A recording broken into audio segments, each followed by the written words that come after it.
Good morning students. हमने अपना 12th chapter discuss कर लिया था और कंप्लीट भी हो गया था। आप लोगों के टेस्ट के लिए बोला था, लेकिन आप में से किसी भी स्टूडेंट ने टेस्ट नहीं दिया। अगर ऐसा ही चलता रहा तो मेरी तरफ से आपके नोटबुक्स के और आपके इंटरनल्स अच्छे नहीं जाएंगे स्टूडेंट्स, क्योंकि आप एक भी टेस्ट नहीं देते हो, कोई रिस्पॉन्स नहीं आता तुम्हारी नोटबुक्स के रिगार्डिंग, या किसी भी चीज़ में तुम इंटरेस्ट नहीं दिखा रहे हो। पढ़ना शुरू कर दीजिए। आपके हाथ में आपकी डेट शीट है और इन्हीं बेसिस पे आपके इंटरनल्स और आपके हाफ ईयरली जो हैं यही जाएंगे। आज हमारा 13 चैप्टर स्टार्ट हो रहा है, जो हमारे सितंबर तक के या हमारी माइक्रो इकोनॉमिक्स का लास्ट चैप्टर है।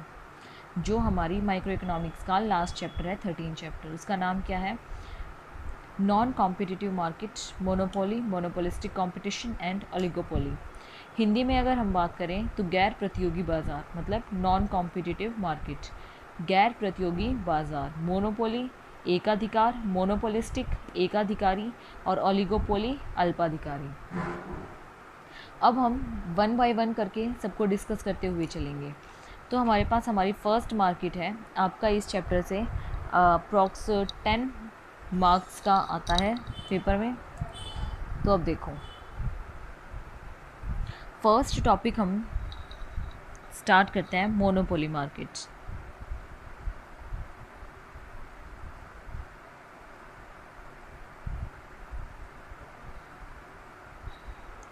मोनोपोली मार्केट, आपकी मोनोपोली मार्केट क्या होती है? हिंदी में इसको हम बोलते हैं एकाधिकार बाजार।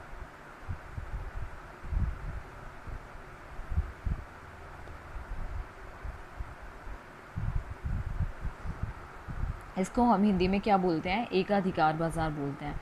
एकाधिकार बाजार क्या होता है? एकाधिकार बाजार वो बाजार होता है जिसमें सिर्फ एक सिंगल ही इंडस्ट्री या फिर फर्म बोल लो, सिंगल ही सेलर होता है। ठीक है। मोनोपोली, मोनोपोली का मतलब क्या है? मोनो का मतलब है सिंगल और पॉली का मतलब है कंट्रोल। जिसमें सिर्फ एक व्यक्ति का नियंत्रण होता है, वो हमारी मोनोपोली मार्केट होती है। इसमें क्या होता है? बहुत सारे बायर्स होते हैं, लेकिन सेलर जो सामान बेचता है वो कितने होते हैं? वो सिर्फ एक ही इंसान होता है। ठीक है। इसमें आपकी जो आप सेलर जो है वो सोल्ड आउट कर रहा है, उसका कोई भी क्लोज सब्स्टिट्यूट प्रोडक्ट आपके पास अवेलेबल नहीं होता। मतलब ये बोल देते हैं ना हम कि उसकी जगह कोई और चीज़ यूज़ कर ले, तो उसकी जगह आप कोई और चीज़ यूज़ नहीं कर सकते। एग्जाम्पल आप रेलवे ले सकते हैं। रेलवे में आपका जो आपको फैसिलिटीज़ प्रोवाइड की जा रही हैं, जो आपका किराया है उसमें, क्या उस किराए से आपकी बसेस का या फिर आपकी कैब्स का किराया कंपेयर किया जा सकता है? नहीं किया जा सकता। ठीक है। तो ये आपका क्या है? मोनोपोली है।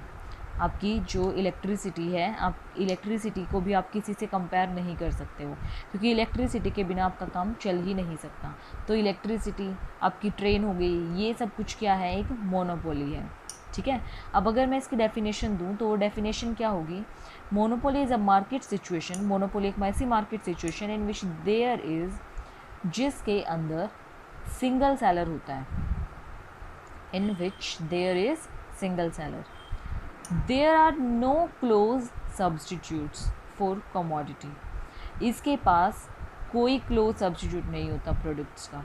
ठीक है, कि वो क्या प्रोड्यूस करे क्या ना करे। There are barriers to entry, और जो नई फॉर्म्स हैं वो मार्केट में आ भी नहीं सकती हैं। इसमें क्या होता है? एंट्री और एग्ज़िट पे क्या होता है? बैन होता है। कोई नई फॉर्म मार्केट में एंटर नहीं कर सकती है। ठीक है स्टूडेंट्स, अब हम वन बाय वन करके इसके क्या डिस्कस करेंगे? इसके फीचर्स डिस्कस करेंगे। तो फर्स्ट फीचर तो इसका यही होगा जो मैंने आपको बताया है इसकी डेफिनेशन से, single seller and large number of buyers. First क्या होगा? Single seller and large number of buyer। अगर हिंदी में लिखना है तो हिंदी में नोट डाउन कीजिए, एक विक्रेता तथा अधिक क्रेता। एक विक्रेता तथा अधिक क्रेता, इसका मतलब क्या है? मार्केट में आपको सिर्फ बेचने वाला एक मिलेगा, लेकिन चाहने वाले या फिर ये बोल लो कि उस प्रोडक्ट को ख़रीदने वाले बहुत सारे मिलेंगे। जैसे आपने रेलवे को देखा, रेलवे एक ट्रेन एक होगी लेकिन उसमें चढ़ने वाले पैसेंजर्स नंबर ऑफ होंगे, ठीक है। तो ये था first point. Second point, pure monopoly is also an industry. Industry क्या होती है स्टूडेंट्स? इंडस्ट्री वो होती है जो नंबर ऑफ़ फर्म से मिलकर बनाई जाती है। नंबर ऑफ़ फर्म्स का जो कॉम्बिनेशन होता है वो क्या होता है? आपका इंडस्ट्री होती है। इसमें क्या कह रखा है, आपको क्या बोला है? इसमें आपको बोला है कि इसमें अगर कोई भी अपना जो इंडस्ट्री है वो क्या होती है, इसमें कोई भी फर्म जो है ना वो एक तरीके से उसका अंतर ही ख़त्म हो जाता है। मतलब इसमें क्यों? क्योंकि फर्म जो होगी वो डिफरेंट फर्म से एक इंडस्ट्री को कॉम्बो करेगी, लेकिन इसमें सेलर एक ही होते हैं। अगर फर्म कई होगी तो फिर कई सेलर हो जाएंगे ना, तो इसीलिए आपकी फर्म भी आपकी इंडस्ट्री ही मानी जाती है मोनोपोली के अंदर, ठीक है। थर्ड पॉइंट क्या आता है? Restriction on entry and exit of new firms. हमारी जो नई फर्म्स होती हैं, नई फर्म्स जो होती हैं उनकी एंट्री पे और पुरानी फर्मों की एग्ज़िट पे बैन होती है, रिस्ट्रिक्शन होती है। मतलब ना ही तो कोई अंदर आ सकता है मार्केट में इस तरीके का, और ना ही छोड़कर जो इंडस्ट्री एग्जिस्ट कर रही है वो बाहर जा सकती है, ठीक है स्टूडेंट्स। फोर्थ पॉइंट क्या है? No close substitute. इसका मतलब क्या है कि इसका कोई भी क्लोज सब्स्टिट्यूट नहीं होता। मतलब कि आप इसकी जगह कोई और चीज़ यूज़ नहीं कर सकते, ठीक है। अगला पॉइंट है प्राइस कंट्रोल। प्राइस कंट्रोल का मतलब क्या होता है कि इसमें जो होता है मोनोपोली जो होती है वो मोनोपोली प्राइस मेकर होती है, प्राइस टेकर नहीं होती। क्यों प्राइस मेकर होती है? क्योंकि इसमें ये एक ही इंडस्ट्री होती है या फिर एक ही फर्म कह लो, एक ही फर्म या फिर एक ही इंडस्ट्री होती है जिसमें और किसी का कोई भी इसमें पार्टनरशिप या फिर किसी भी चीज़ का कोई भी अधिकार नहीं होता, जिसकी वजह से ये ना ही किसी की सुनती है और ना ही अपने किसी की मानती है। तो ये अपने आप अपना प्राइस तैयार करती है। Next point, sixth point, different AR and MR।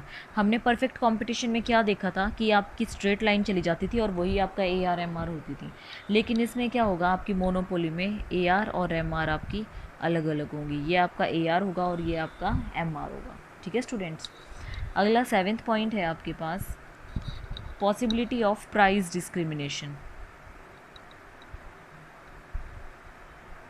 Possibility of price discrimination का मतलब है अलग अलग प्राइस देना। आपको कुछ और दे रहे हैं, किसी दूसरे को कुछ और दे रहे हैं। सपोज़ करो कि इलेक्ट्रिसिटी है, तो इलेक्ट्रिसिटी को अगर हम अपने उद्योगों में या फिर इंडस्ट्री में यूज़ करते हैं तो वो क्या होगी, कमर्शियल पर्पज़ के लिए यूज़ हो रही है, तो उसके प्राइजेज़ महंगे होंगे, उसकी रेट पर यूनिट रेट। लेकिन अगर आप अपने होम के लिए यूज़ कर रहे हो, घर के लिए यूज़ कर रहे हो, तो आपकी वही क्या होगी, आपकी पर यूनिट रेट कम होगी, ठीक है स्टूडेंट्स।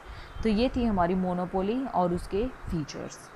बाकी कल डिस्कस करते हैं, आज के लिए इतना ही काफ़ी है। Thank you students.